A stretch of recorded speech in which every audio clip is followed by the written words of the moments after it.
Well, it looks like Steve from Ohio has sent us a mystery box. This isn't something I was expecting, or at least if I was, I forgot all about it. It's got stickers all over it that say caution, heavy, 35 pounds and over.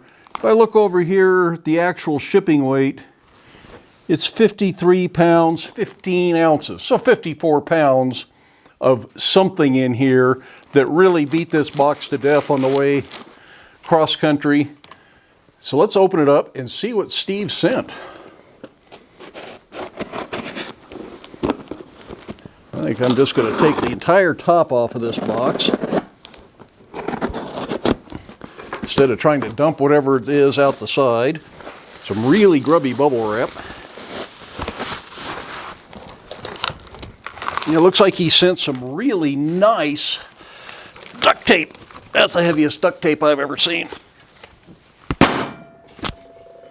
I hope it's not fragile. And he sent a note. The note could come in handy.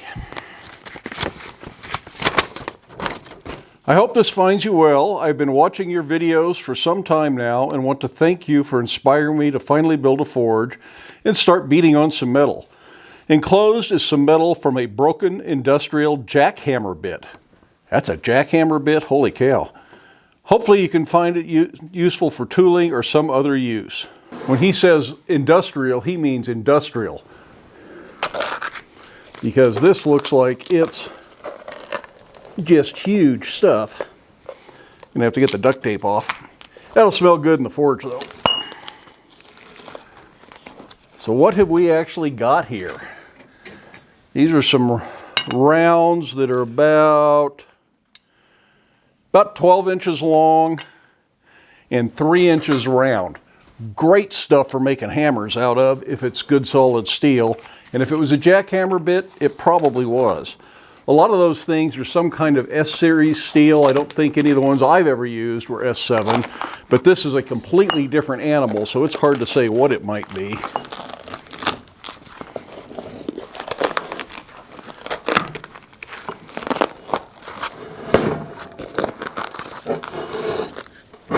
That's some interesting stuff. So the question is, what is this really? Now he doesn't include anything in the note that says what it is or if he's figured out how to harden and temper it. So it's another one of those mystery metals that we're going to have to figure out how to harden and temper properly. But if it's a jackhammer bit, you know it's something tough. It's somewhere maybe in the medium carbon range so it isn't too brittle. Possibly a shock resisting steel, possibly a chrome moly steel. Hard to say exactly. My experience with smaller jackhammer bits is they're usually oil, maybe even water hardening because they just don't have that much carbon in them. They're in a 1045 range, something like that. But who knows what this might have in it. Well, I cut off just under 2 inches of this, and it weighs 3 pounds, 10.9 ounces. So we should be able to get about a 3 pound, 3.5 pound tool out of this. I could make a hammer out of it. I could make some sort of a top tool for the anvil. I think what I'm going to do is try to make a flatter because somebody had asked if we had ever made a flatter before. So it seems like a good time to go ahead and make a flatter as part of the video. I've also taken the time to go spark test this on the grinder. Now, if you're interested in spark testing and how that's performed and what you're looking for, I'll link to a video on spark testing up here, but I won't cover it as part of this video. And what the spark test told me was not much. It does not spark like any of the known samples of material that I have on hand. More similar to the 1045 than anything else, but this has a little bit hotter spark than the 1045. Maybe it's a 1050, maybe it's something with even more carbon than that. It certainly does not spark like an 01 or an S7 or an H13 that has really very odd sparks when compared to simple carbon steels. So this seems like a more simple steel, but it could be alloyed with something else. So the only way to test this further then is going to be to do some hardening tests and see what we get. And a flatter is one of those tools that doesn't have to be rock hard. It's not a cutting tool. If you made it out of mild steel, it would probably last for years. So I think making a flatter out of this, and then we'll air harden it, see if it gets hard. Doesn't, we'll oil harden it, see what happens then. And if that still doesn't even come close to hard, we'll cross our fingers, we'll water harden it and hope we don't break it. So let's go get this hot, and just to save a little bit of time and get this shaped as quickly as I can and try and do it all in this one video. We're going to do most of this work under the power hammer.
Well, a few heats later, I have this down to a square that's about 2 1/4 inches square. So that's what, 55 to 60 millimeters square, something like that. Ultimately, I'll upset the end of the flatter a little bit more and spread it out to more like 2 1/2 inches.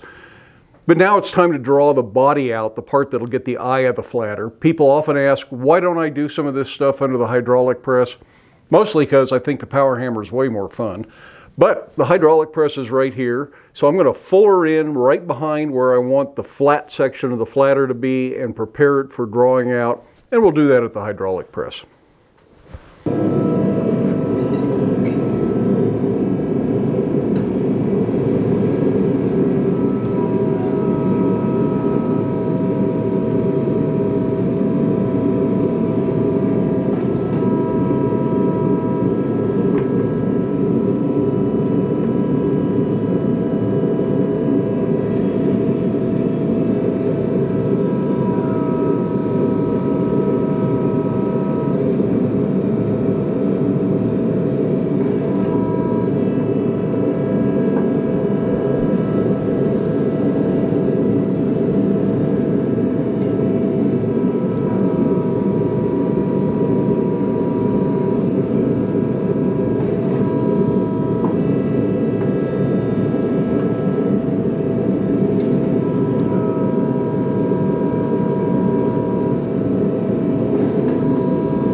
That hydraulic press has got a lot of squish in it and it will get the job done, but the material cools off so fast when it's trapped between the dies that you got to go back and forth to the forge quite a bit. So I'm not sure it saves that much time over doing it under the power hammer, but it is certainly an option. And if I only had the hydraulic press, that's what I would use for this kind of thing.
We've taken a look at that little anvil block I was just using in a previous video, and I'll link to that video up here so you can get a little bit more information about what it is, where it came from, and there should be a link to the source for that block in that video. That block is really for making hardy tools, but it seemed appropriate for trying to upset this big end on this flatter. We've got that to a point that I'm pretty happy with it. I'm not sure exactly what size it is yet. I'm going to still clean it up some under the power hammer. Then we still have to punch an eye in it. One thing I've noticed is I've got way more material than I need for the tool that I see in my mind today. You could make a much bigger flatter with this much material, but that's not really what I'm after. So I'm going to draw out the very end of that into something long and skinny that we can do some test hardening on when it comes time to harden and temper this, so we can kind of dial in what the hardening and tempering should be. And I'll cut that off of the main tool right before we do the eye. And we'll have a better size tool, plus some stuff to experiment with.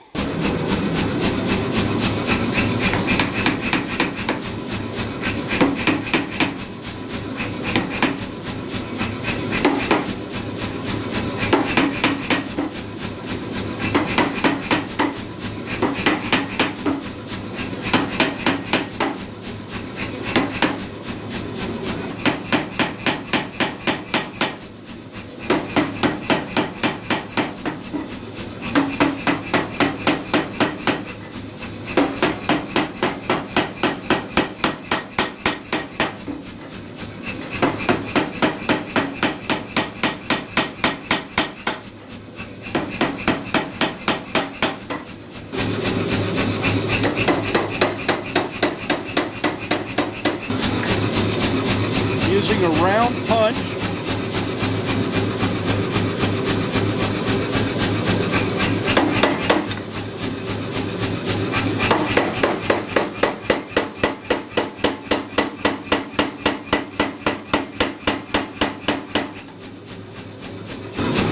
Coal dust for punch release.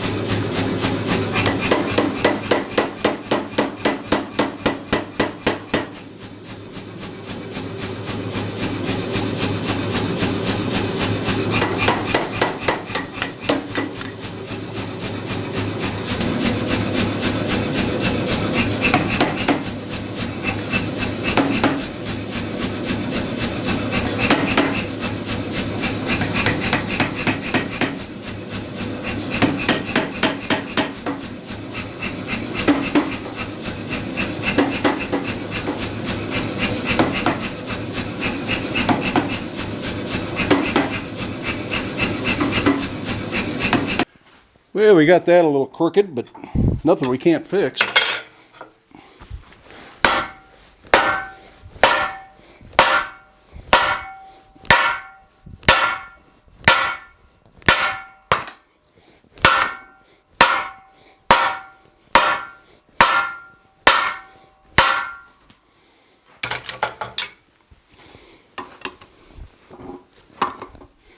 That looks much better.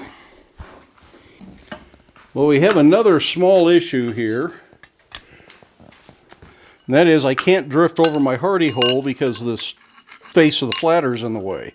I can start over the Pritchell hole, but I think I'll want to drift it further than what that'll allow. But we'll get it started there, and then we'll figure out someplace else to finish it.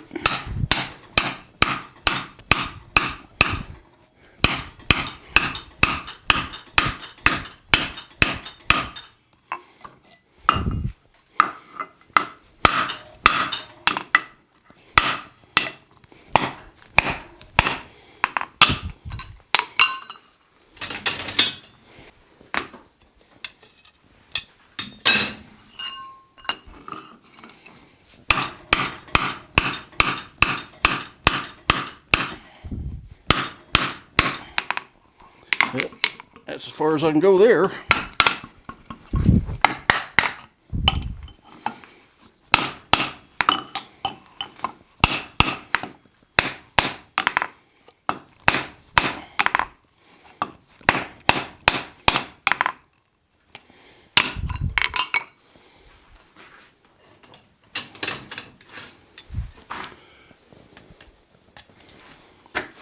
And here's another option for a place you can drift is just open the vise up to a nice spacing.